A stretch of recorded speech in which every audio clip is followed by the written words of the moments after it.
Bonjour et bienvenue sur Santé Réflexion Naturopathie, c'est Jean-Brice Thivan. Vous êtes sur la chaîne de réflexion sur les sujets de santé, de naturopathie, de décodage psychobiologique. Et aujourd'hui, je suis heureux de vous accueillir pour une réflexion qui concerne la nutrition. Alors bien sûr, c'est souvent que j'aborde ce sujet-là, mais aujourd'hui, ce podcast va être un petit peu le résumé, une grosse synthèse qui va se faire bien sûr en deux parties. On va remettre un petit peu des points sur les i en essayant de vous éclairer sur ma position en matière de nutrition, comprendre qu'il n'y a aucun régime alimentaire qui soit adapté à tous, et nous verrons les avantages et les inconvénients des grandes familles de régimes alimentaires. Comment aussi tenir compte des différences génétiques, de tempérament pour individualiser. Donc ça va nous prendre un petit peu de temps, c'est pour ça que je vais faire ça en deux parties.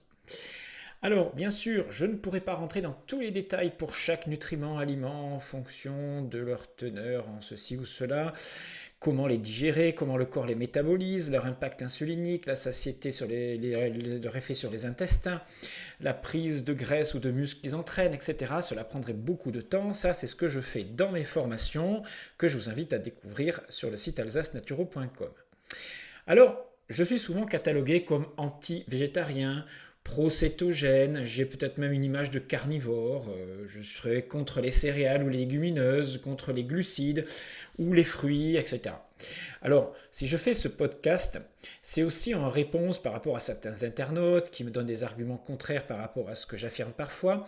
Récemment, une internaute qui prône le régime HCLF, donc un régime haut en glucides et pauvre en graisse, et qui a tendance à se moquer de certains naturopathes français, les cataloguant de non scientifiques, qui ne référencent pas leurs connaissances, etc. Bon, c'est David Delorme-Vert qui m'a informé de cela, et je vous invite à aller voir sa vidéo réponse qu'il a faite contre cet internaute. Alors je dis contre, mais c'est utile parce que ça apprend des choses, ça permet de faire un débat d'arguments. Alors moi, je ne veux pas me perdre dans des débats stériles. Je rappelle que mes podcasts visent à expliquer, à débattre sur des idées, et non sur des personnes d'ailleurs. Donc quand je fais par exemple un podcast où je commente les propos du professeur Joyeux, je ne juge pas le professeur, je ne juge pas tout le travail qu'il a effectué sur la santé, la vulgarisation de la santé alternative. Je l'analyse au contraire, j'analyse ses propos et montre en quoi il peut être trompeur, bien sûr en confrontant tous ses propos à la science, à la physiologie humaine, à l'expérience que je peux avoir. Je confronte tout ça pour montrer que certains propos ne tiennent pas la route. Parfois même le professeur Joyeux a des propos décevants. Il fait des raccourcis qui omettent donc une partie de la réalité scientifique. Quand il fait des conférences qui vantent les vertus des phytoestrogènes des légumineuses ou qu'il incite à consommer du miel ou des fruits en interdisant certains laitages, sans préciser si c'est du lait cru ou du lait de vache industriel, etc., il impose un mode de consommation alimentaire qui semble adapté à tous, à tout âge, à tout le monde. Et là, c'est le piège. Donc je montre qu'il vous faut un certain discernement et ne pas tomber dans des doctrines alimentaires qui seraient valables pour tout le monde de façon indifférenciée. Donc je vais vous montrer à travers ces deux podcasts qu'il n'y a pas de modèle alimentaire meilleur qu'un autre. Tout dépend de qui va consommer tel ou tel aliment, combien de temps, dans quel contexte, pour quelles raisons. Chaque mode alimentaire a ses avantages et ses inconvénients, donc ils nécessitent tous une individualisation dans le choix des aliments, mais aussi dans le dosage et la répartition dans la journée. Plus on va vers des modèles d'éviction, c'est-à-dire des modes alimentaires qui suppriment certains macronutriments, comme par exemple dans le régime HCLF, vous supprimez une grande partie d'acides gras. Dans par exemple le cétogène, vous supprimez des glucides.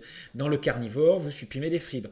Plus vous allez vers ce type de modèle d'éviction important, plus c'est difficile de les tenir longtemps. Bien sûr, je généralise, plus ils sont sélectifs et donc ils risquent d'apporter des carences, donc ils sont plus difficiles à mettre en place sur la durée.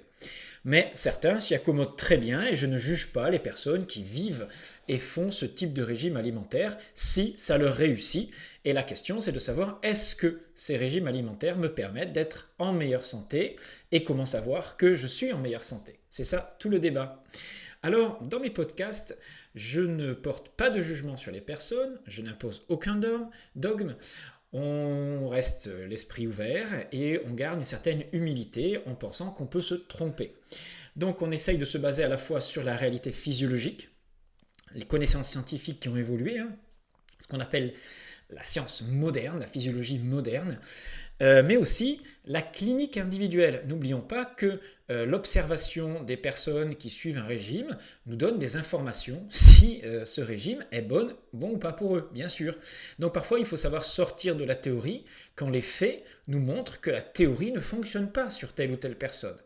Et d'apporter donc un regard plus global pour aussi ne pas s'enfermer et penser qu'il n'y a que l'alimentation qui influencerait la santé. Je vous rappelle que pour moi, mais ça n'engage que moi, nous sommes beaucoup plus impactés par les traumatismes de nos vies, notre histoire de vie, les stress que nous vivons, que notre alimentation. Mais l'un n'empêche pas l'autre pour influencer bien sûr notre corps, et je passe bien sûr tous les autres facteurs de mobilité, de respiration, de pollution, etc. Alors, avant de démarrer et d'essayer de rentrer dans le débat quel régime alimentaire et pour qui, je reviens sur cette personne, hein, cette Cynthia, elle s'appelle comme ça. J'ai rien contre elle, voilà, je pense que ce qu'elle apporte peut être intéressant pour beaucoup de monde, hein, mais elle prône donc un régime HCLF. Elle remet en cause dans une de ses vidéos un des principes, hein, sur lequel je développais, la toxicité des lectines. En particulier, elle parle d'acide phytique contenu dans les végétaux en disant que c'est un antioxydant aussi, qu'il est en partie neutralisé par la cuisson, le trempage. Sur ce plan-là, elle a tout à fait raison, mais ce que je souligne, c'est que en faisant ça, bien sûr, elle défend son beefsteak, elle défend son régime, hein, en montrant par des arguments qui minimisent les inconvénients de son approche alimentaire. Son but étant de convaincre que le régime HCLF, hein, est basé sur la consommation donc, de glucides et donc beaucoup de végétaux qui serait donc le meilleur pour l'homme et tous les hommes, et qu'il serait parfait. Pas du tout. On peut avoir un régime qui fonctionne très bien sur des personnes, mais qui pose certains inconvénients, et les lectines en font partie quand on a un régime très riche en végétaux. Donc il faut juste savoir que les végétaux produisent ces lectines, on y reviendra, et qu'ils peuvent posent beaucoup d'inconvénients et de problèmes chez des personnes fragiles, en particulier sur le plan intestinal. Donc, juste avant de commencer, un dernier petit truc un peu savoureux quand même, parce que cette Cynthia critique les naturopathes français qui ne seraient pas au fait de la science et qui reprendraient des vieilles doctrines d'antan et ne seraient pas à jour sur les progrès scientifiques pour orienter les choix nutritionnels. Alors, David Delormever, qui m'a expliqué ce qu'il avait vécu, et j'ai regardé ses vidéos, donc il a été attaqué, hein, sur des réponses qu'il a données lors d'un live. Il a fait d'ailleurs une vidéo de réponse à cette Cynthia en argumentant, donc argument contre argument, et j'ai trouvé ça vraiment très très bien fait et très positif. Donc je vous invite vraiment à voir cette vidéo, hein, de David Delormever, je réponds à Cynthia. Et donc, avant de rentrer dans le débat quel régime alimentaire et pour qui, je tenais juste à préciser encore, donc cette chose savoureuse, c'est que le modèle HCLF qu'elle défend, cette Cynthia, ressemble au modèle alimentaire prôné par Machesso, donc le père de la naturopathie européenne et québécoise, qui prônait un régime alimentaire basé sur 80% de végétaux, de nature plutôt crue, donc un régime plutôt orienté vers ça, bien qu'il tolérait, hein, les céréales et les légumineuses en hiver en particulier, et seulement 20% de produits ou sous-produits animaux, donc un régime très riche en glucides et pauvre en graisses et protéines. Ça vous rappelle rien? Ben voilà, c'est exactement ce qui est développé dans le régime HCLF, à quelques variantes près, bien sûr. Dans chaque régime, on a des variantes. Mais dans cette alimentation prônée par les naturopathes, et les naturopathes depuis des dizaines d'années s'appuient sur cette mouvance, ce régime hygiéniste, naturaux, basé sur les fruits, les légumes, les légumineuses et céréales, quelques noix, donc un régime à orientation végétalienne on pourrait dire, mais il ressemble vraiment au régime HCLF, et elle dénigre les naturopathes, en critiquant sans doute ce qu'ils mettent en place, alors qu'elle ne fait qu'appliquer des principes qui sont mis en place par les naturopathes depuis des décennies. Donc on critique ce que l'on met en place. Donc c'est très très étonnant. Peut-être qu'elle ne connaît pas la culture de la naturopathie, bien qu'elle la critique. Alors, je me différencie de la vision naturopathique, on va dire, de Marchesso, des hygiénistes. Je n'ai pas de modèle alimentaire spécifique qui serait, on va dire, universel, même si à une époque j'y ai cru. Voilà, aujourd'hui j'en suis revenu. Après plus de 20 ans d'expérimentation, on va dire plutôt de 20 ans où j'ai baigné de mon adolescence jusqu'après mes études de naturopathie, on va dire il y a une dizaine d'années, donc j'ai baigné dans ce modèle alimentaire. J'ai eu une éducation par un père qui avait fait des études déjà d'hygiénisme à l'époque, de nutrition diététique, on appelait ça dans les années 60-70. Et j'ai eu la lucidité, moi, au bout de 20 ans quand même, c'est beaucoup, de sortir de ce dogme, de ce modèle alimentaire, en pensant qu'il n'était peut-être pas le seul et unique valable pour moi. Et que peut-être je pourrais gagner en santé, en vitalité, en expérimentant une autre approche alimentaire. Donc c'est surtout l'émergence d'Internet qui a permis d'ouvrir d'autres voies, bien qu'il y ait énormément de livres sur la nutrition, j'en ai bouffé pas mal, mais ils étaient souvent très orientés sur le végétalisme, sur ce vers quoi j'ai été éduqué pendant mon enfance et pendant mes études de naturopathie. Donc, ça veut dire que j'ai remis en cause une éducation plutôt basée sur le végétarisme et la peur des graisses et des protéines animales. Mon père m'avait éduqué dans cette culture végétale basée sur les protéines issues des légumineuses qui étaient meilleures que les protéines animales, que les fibres seraient utiles et nécessaires, qu'il fallait du cru à chaque repas, même si, bien sûr, on mangeait de temps en temps un petit bout de fromage par-ci par-là et un morceau de viande très occasionnel. Alors je le remercie pour tout ça parce que j'ai quand même réussi à être en bonne santé, à être sportif, à réussir ma carrière de prof de sport, etc. Mais ces 10 dernières années, j'ai changé un petit peu mon regard sur l'alimentation et j'ai un petit peu, alors c'est pas renier tous les principes que m'ont inculqué mon père ou mes pères, les pères de la naturopathie, parce que les études de naturopathie que j'ai faites par la suite allaient aussi dans ce sens. Alors précision, donc vous comprenez qu'après toutes ces précisions, ceux qui prônent le régime HCLF sont exactement dans la mouvance d'une grande partie de la naturopathie française, c'est-à-dire de ceux qui le critiquent. Voilà, c'était juste une aparté. Voilà, donc aujourd'hui, après, je vais vous expliquer quel est mon point de vue maintenant, mon approche, ma philosophie, lorsque je m'interroge sur quelle alimentation pour améliorer ma santé et pour qui.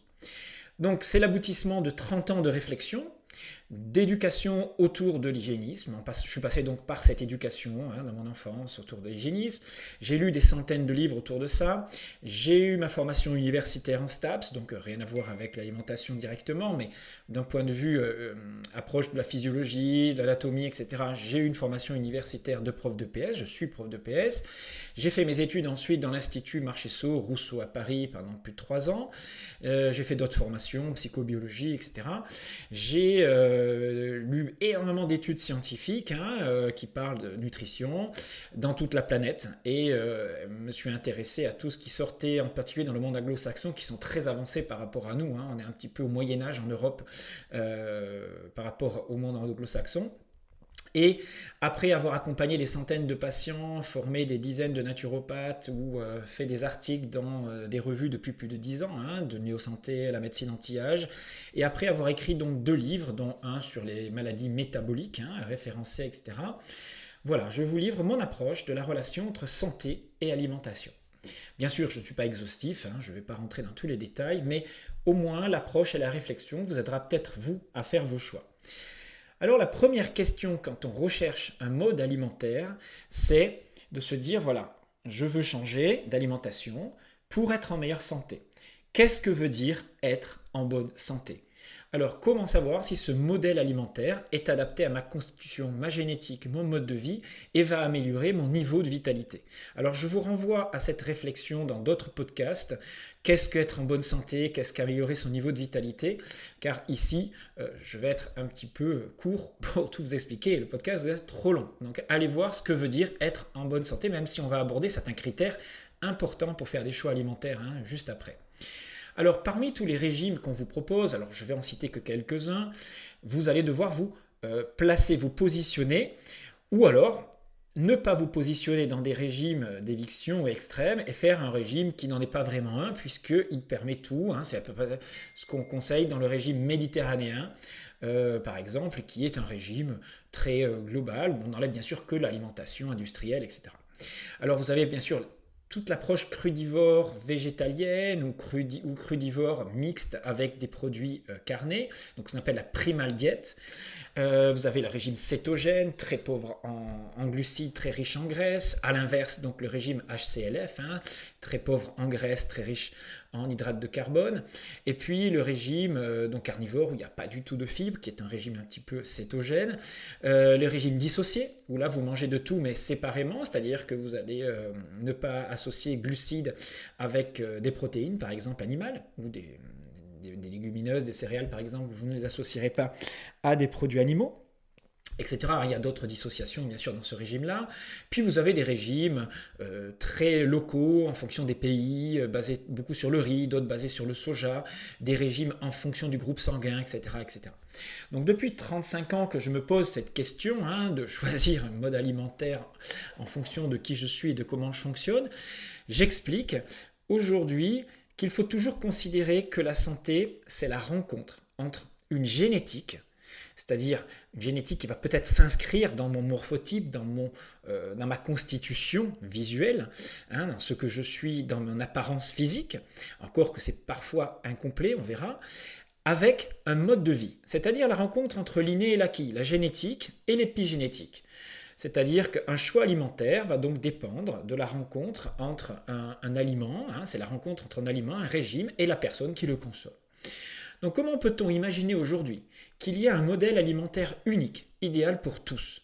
Comment peut-on encore faire l'apologie d'un régime ou d'essayer de montrer qui montre sa supériorité sur un autre? Cela n'a aucun sens et je vais là essayer de vous expliquer pourquoi. Tous les modèles alimentaires, vous savez, ont leur avantage et leur inconvénient. Ça, on le verra dans le podcast 2, la suite de ce podcast-là. Et ce que l'on appelle un avantage pour certaines personnes peuvent s'avérer être des inconvénients ou même catastrophiques pour d'autres personnes. Prenons simplement l'exemple du régime à IG bas. Alors, ça a été la grande mode dans les années 2000-2010. On a mesuré un index glycémique des aliments, c'est-à-dire qu'on regardait s'il était susceptible de faire monter la glycémie de façon très importante dans le corps, ce qui est très important quand on sait que ça a un impact sur l'insuline, une hormone qui vous fait passer en mode stockage. Et on comparait les aliments entre eux. Sauf qu'aujourd'hui, les recherches ont montré que lorsque l'on prend deux groupes de population identiques, ou tirés au hasard, et que l'on leur donne des aliments particuliers. Alors, l'expérience elle a été faite sur deux types d'aliments, le riz blanc et la glace. Donc des aliments qui sont censés faire monter, pas une sorbet, c'était une glace à la crème. Donc ce sont deux aliments qui sont censés faire monter la glycémie. Et donc ils ont donné ça à ces personnes et ils ont observé à chaque fois, ils ont piqué les gens pour mesurer la glycémie, l'élévation du taux de glucose dans le sang. Ce qui était étonnant, c'est que certains réagissaient très fortement au riz blanc et beaucoup moins à la glace, c'est-à-dire que leur glycémie montait bien moins lorsqu'ils consommaient de la glace et beaucoup plus quand ils consommaient du riz blanc. Et une autre partie de la population réagissaient de façon inverse, c'est-à-dire qu'ils étaient beaucoup plus sensibles au riz blanc en termes de glycémie qu'à la glace. Donc vous voyez que pour un même aliment, l'impact métabolique va être très différent. Nous ne réagissons pas tous de la même façon aux mêmes aliments. Et quand on connaît l'importance de la poussée d'insuline que ça va générer derrière, et la transformation de certains sucres en graisse, on peut se poser la question de quel type d'aliment va être bon et quel type de régime va être bon quand on ne sait pas comment les personnes elles réagissent à tous ces aliments-là. Alors, un autre exemple, et je reviens sur l'exemple des lectines dont on parlait tout à l'heure. Alors, quand j'explique que les régimes basés sur la consommation de végétaux paraissent toujours très bien, tout le monde les encense, c'est des aliments santé, etc. Non, même les végétaux produisent des molécules qu'on appelle des antinutriments. Ce sont parfois des tanins, des poisons qui génèrent de l'amertume dans la plante. Alors on appelle ça, on les a regroupés sous le terme lectine. Ça peut être des oxalates, de l'acide phytique, dans des phytates, etc. Ils ont différents noms. Il y en a énormément, mais tous les végétaux en produisent. Donc c'est ce que j'explique dans mon podcast sur les lectines. Et ces végétaux donc, développent beaucoup de lectine, en particulier dans les pépins, la progéniture pour la protéger, dans la peau pour se protéger des agressions extérieures, des insectes, mais aussi de l'homme bien sûr. On en trouve beaucoup dans les graines germées, dans l'enveloppe du grain en particulier, même si les germées il y en a. Et on en trouve aussi beaucoup dans l'enveloppe des céréales, les légumineuses en particulier, et même cuites, trempées longtemps, vous gardez un petit pourcentage de lectine. Et je ne dis pas que c'est catastrophique du tout, puisque pour certaines personnes, ces lectines ne vont pas avoir de grands effets. Par contre, pour d'autres, elles vont agresser la muqueuse intestinale, créer et augmenter la porosité intestinale. Pour d'autres, elles vont se fixer sur des récepteurs à insuline et augmenter la résistance à l'insuline. Donc ça, c'est tous les travaux qui ont été développés aux États-Unis ces dernières années. Donc il y a énormément d'études là-dessus. Bon, je ne vais pas y revenir. Allez voir certains livres qui traitent de ça. Mais mon discours ne s'arrête pas là. Ce serait réducteur de dire que toutes les lectines sont toxiques et qu'on ne doit pas consommer de végétaux crus, qu'on ne doit pas consommer de légumineuses, etc. Vous en avez dans les noix, les salades, les graines, mais ça ne veut pas dire que vous ne devez pas en consommer. Vous en trouvez énormément d'oxalates, par exemple, dans les tomates, les épinards. Vous trouvez aussi ces molécules dans les solanacées, comme les pommes de terre, par exemple. Mais si, effectivement, ça a un effet antinutriment, un effet poison chez certaines personnes, ils ont aussi, effectivement, un effet antioxydant. Le corps saura peut-être les utiliser pour des fonctions dites positives. La question, c'est, à partir de quelle dose tel aliment va me faire plus de bien que de mal ou plus de mal que de bien. C'est-à-dire qu'à partir d'un certain seuil, il vaut mieux pas que j'en consomme trop.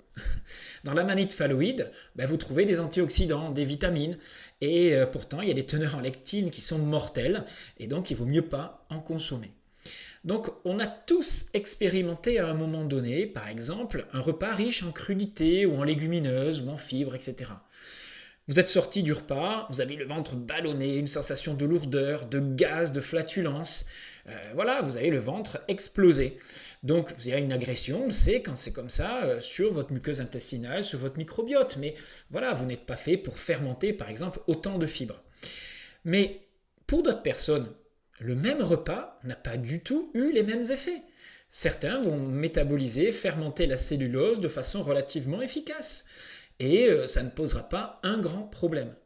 Donc, nous avons évolué avec des lectines, nous avons évolué aussi avec des fibres et nous avons développé des capacités d'adaptation, des tolérances à certaines molécules. Mais nous n'avons pas tous les mêmes tolérances. En Europe, il faut imaginer, il y a 10 000 ans, en Europe du Nord, ou ici, en Europe tout court, nous étions dans des périodes d'ères glaciaires successives. Nous sommes sortis donc de l'ère glaciaire, il y a 15-20 000 ans, et l'homme a appris à consommer des variétés de plantes sauvages de façon très importante.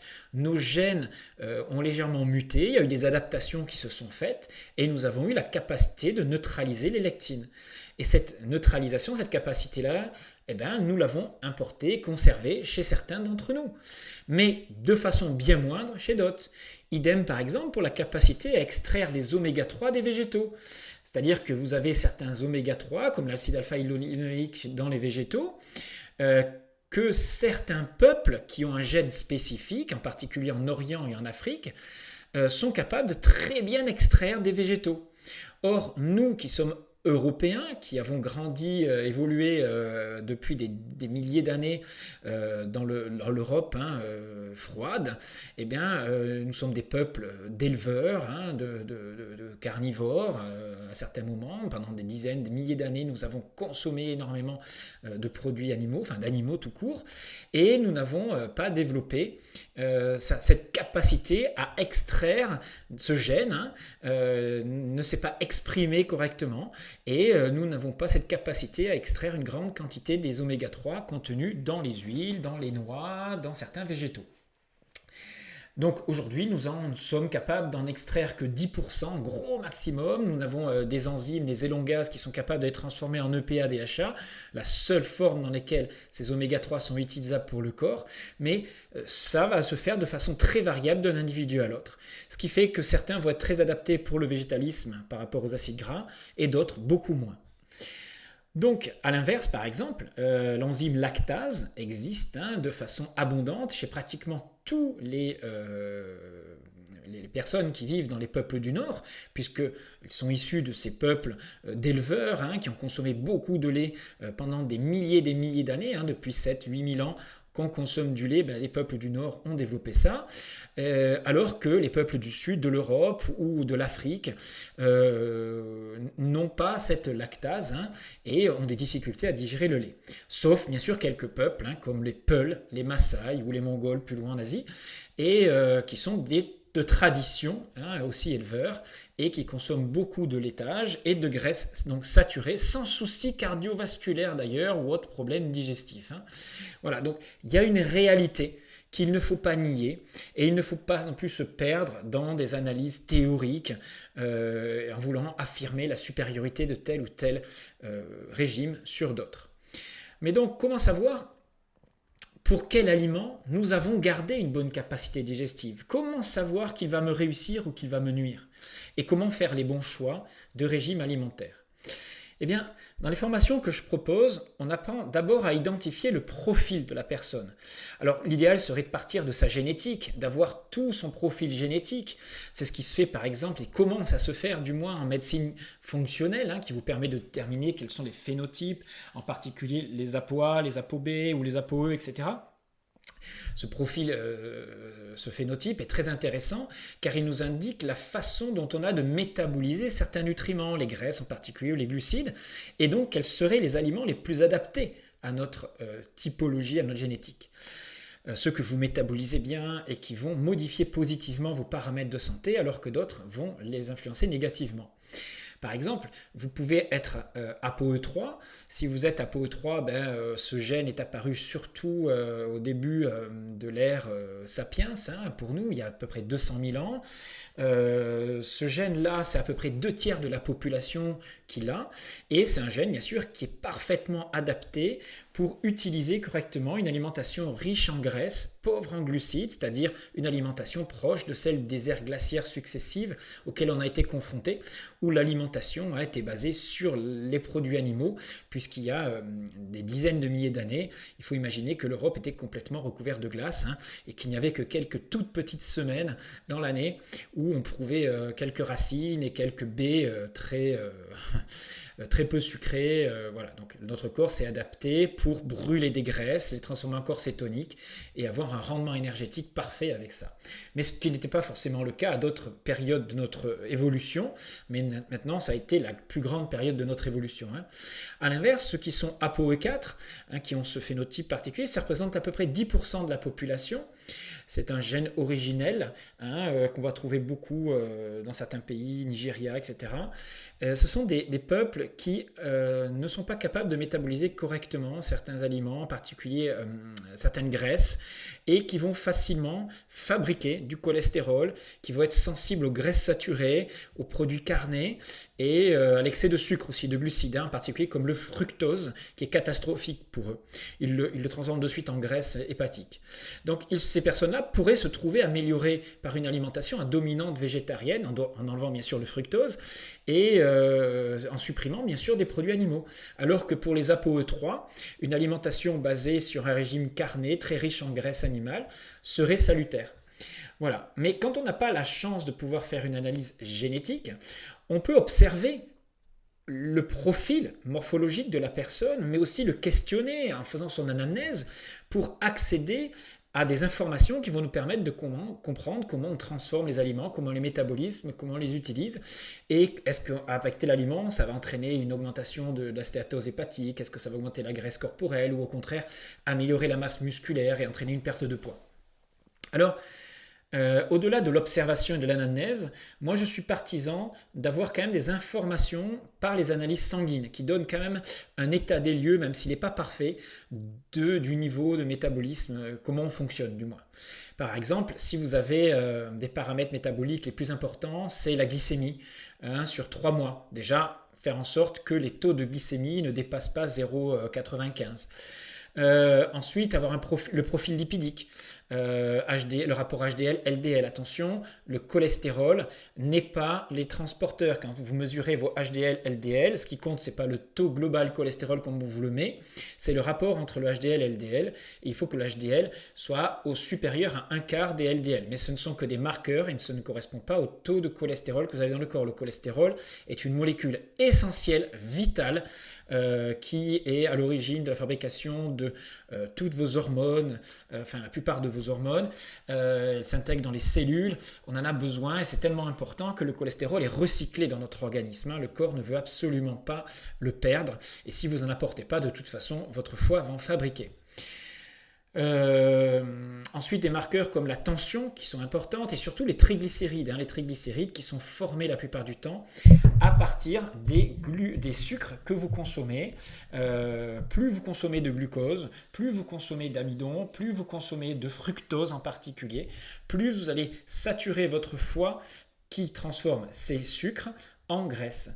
Et on sait que le foie peut se saturer à 5% de graisse, de triglycérides, et que dès que ça dépasse cette capacité de stockage, il les renvoie dans la circulation et vous avez un taux de triglycérides qui augmente. Donc le taux de triglycérides qui augmente dans votre corps est significatif d'une surconsommation de produits sucrés, de glucides et non pas de graisse, comme on l'a cru à une époque. Ensuite, ce qui serait intéressant de voir, c'est le niveau de graisse viscérale par rapport aux graisses périphériques. Les graisses viscérales, celles qui entourent vos organes ou qui sont même à l'intérieur du foie, à l'intérieur ou autour du pancréas, peuvent poser beaucoup plus de problèmes que les graisses périphériques.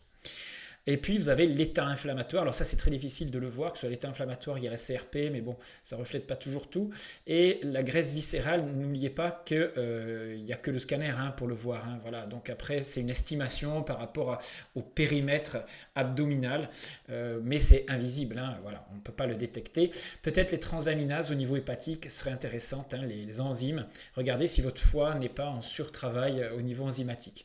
L'alcool fait monter ces transaminases, mais le fructose en particulier aussi, ou l'excès de sucre peut avoir cet impact-là chez certaines personnes, attention, avec des taux caloriques plus importants. On en reparlera sur le deuxième podcast. Alors il y a bien sûr d'autres paramètres qui sont très importants pour savoir si des aliments vous réussissent ou pas. Regardez simplement la qualité de la digestion. Comment vous êtes après un repas? Est-ce que vous avez le ventre qui gonfle, une certaine lourdeur? Est-ce que vous êtes explosé? Ensuite, la répartition de l'énergie dans la journée. Est-ce que vous avez des poussées d'hyperglycémie qui sont suivies de coups de barre et vous êtes obligé toutes les 2 heures de vous réalimenter? Donc là, vous avez une dépendance au sucre qui s'installe avec des variations d'énergie régulières. C'est pas forcément bon signe, ça traduit peut-être même une résistance à l'insuline qui est en train de s'installer. Observez aussi la quantité de graisse que vous avez formée, est-ce que vous grossissez et est-ce que vous perdez de la masse musculaire ou est-ce que vous en gagnez? Voilà, donc ça se mesure par les capacités de force, mais aussi attention, d'endurance, ne perdez pas votre endurance. Moi, quand je m'alimente, je veux pouvoir continuer de faire des exercices de force, mais aussi des exercices d'endurance. J'aime bien faire du ciment, je soulève des poutres quand je bricole. Il faut que je puisse faire ma course en forêt sans souffrir mes 10 km, voilà, en m'adaptant au froid, au chaud, etc. Donc, comprenons que notre alimentation va avoir des multiples influences sur notre santé et qu'il y a des profils différents et que l'impact des aliments va être très très différent d'une personne à l'autre. Il y a 2 grands profils, je finirai là-dessus, 2 grands morphotypes opposés. On pourrait dire par exemple les morphotypes très charpentés, qui prennent facilement du poids, qui ont une cage thoracique très développée, style Castafiore, vous voyez, qui ont toujours chaud, qu'on appelle des sanguins en naturopathie, des jambes robustes, costauds et une tendance à prendre facilement du ventre. Alors, il sera plus facile et profitable pour eux de s'orienter, on l'a dit, vers des diètes riches en végétaux, pauvres en graisses, modérées en protéines et surtout modérées en certains glucides. Les glucides font exploser leur taux d'insuline, qui est déjà très élevé. Mais parfois, ces personnes-là se trouvent très bien avec des régimes cétogènes, donc sans glucides, hein, mais ils ont du mal à le tenir sur la durée, tout en ayant une très bonne énergie, hein, c'est pas ça le problème. Pour eux, les glucides associés aux graisses s'avèrent absolument problématiques et source de résistance à l'insuline. Même les glucides isolés, hein, quand ils consomment beaucoup de pâtes, de riz, de pain, etc., ça fait exploser leur glycémie et ils grossissent.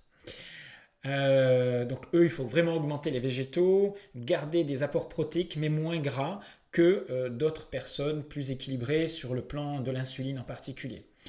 Maintenant, si vous avez tendance à être mince, longiligne, plutôt frileux, en hypothyroïdie, vous pourrez avoir une alimentation beaucoup plus riche sur le plan calorique, mais surtout sur le plan qualitatif, riche en graisse. Très important d'apporter des protéines de type animal, puisque vous les métabolisez moins bien, les graisses, les protéines en général. Donc pour fixer la protéine, il vous faudra un apport de protéines animales de valeur biologique plus élevée que les protéines végétales, et surtout un apport suffisant en glucides là, c'est-à-dire qu'on associera toujours protéines, graisses et glucides à chaque repas, tout en dosant bien sûr les apports afin que ça reste digeste. Un régime riche en végétaux chez ces types d'individus, hein, très rétractés, qui ont une puissance digestive faible, ou riche en céréales, par exemple, sans produits animaux, ni graisse, pourra amener un amaigrissement et une dévitalisation. Donc c'est ce qu'on observe depuis des décennies. Hein. Voilà, c'est tout. Mais ces deux cas sont caricaturaux et on se rendra vite compte qu'il existe des variantes infinies dans un même régime. Mon type mince, par exemple, est-ce qu'il doit consommer 50% de ses apports énergétiques en graisse, 20% protéines, 30% glucides, ou est-ce qu'on fera du 60-20-20 ou du 70-20-10 comme en cétogène? Voilà, est-ce qu'on va s'orienter vers des glucides issus des fruits et des légumes, ou est-ce qu'on va les prendre plutôt dans les céréales et légumineuses? Est-ce qu'on va manger cru ou cuit, quoi? Combien de quantité de fibres est-ce que cette personne va pouvoir tolérer par jour? Quelle est sa capacité à gérer les graisses? Quelle quantité à chaque repas? Quelle capacité d'assimilation? Combien de repas par jour? Etc., etc. Pour savoir tout ça, on ne peut qu'expérimenter. Ne croyez plus personne. Construisez-vous progressivement en apprenant à vous connaître et en expérimentant différents modes alimentaires. Apprenez à observer les effets d'une alimentation avec l'aide d'un naturopathe, un nutritionniste, un coach santé, peu importe. Mais partez de ce que vous êtes, de votre tempérament. Observez vos symptômes après un repas en particulier et sur du moyen terme et regardez comment vous avez fait vos choix. Pourquoi pas tester occasionnellement un régime cétogène, un régime carnivore ou un régime végétalien ou un régime végétarien HCLF pendant un mois et observer les résultats. Alors, parfois, le cétogène, il faut un peu plus. Hein. Mais gardez à l'esprit que plus les régimes sont sélectifs, restrictifs dans leur qualité, et que suivant les personnes, leur mise en place ne va pas être toujours évidente, ça c'est sûr, n'apportera pas, chaque régime n'apportant pas tous les nutriments à tout le monde, je pense qu'il vaut mieux les faire sur des périodes plus courtes. Voilà. Alors, je parle là des régimes très sélectifs. Hein. Alors, faites attention aussi à avoir suffisamment d'apports, vérifiez-le. Par exemple, 50 grammes de protéines par jour pour une personne, alors on va dire d'origine végétale, pour une personne, ça va suffire, alors que pour une autre, 50 grammes par jour qui est sportive ne suffira pas. 100 grammes de glucides pour être parfait pour un sportif, je parle de sucre dans l'aliment, hein, pas sucre ajouté, hein. Et alors que ce sera peut-être catastrophique et déjà bien trop important pour un diabétique ou une personne déjà en surpoids avec une résistance à l'insuline qui s'installe. Voilà. Donc dans notre deuxième partie, nous allons voir les avantages et les inconvénients des grandes familles de régimes. Je vous invite à regarder nos formations si vous voulez aller plus loin dans la compréhension de la nutrition, mais aussi d'autres thèmes. Nos formations sont accessibles à tous en direct, en visio ou sur commande, en audio avec tous les documents. Passez-moi simplement un coup de fil, envoyez-moi un mail pour savoir comment obtenir tout ça. Nous discuterons de ce que vous aurez éventuellement besoin. Allez voir aussi sur asasnaturo.com ou contactez-moi sur jbnaturo@orange.fr. N'hésitez pas à vous abonner pour me soutenir, commentez cette vidéo, n'hésitez pas à échanger et à débattre, c'est ce qui fait avancer les choses et prenez soin de vous car personne ne le fera à votre place. A très bientôt, c'était Jean-Brice Thivan.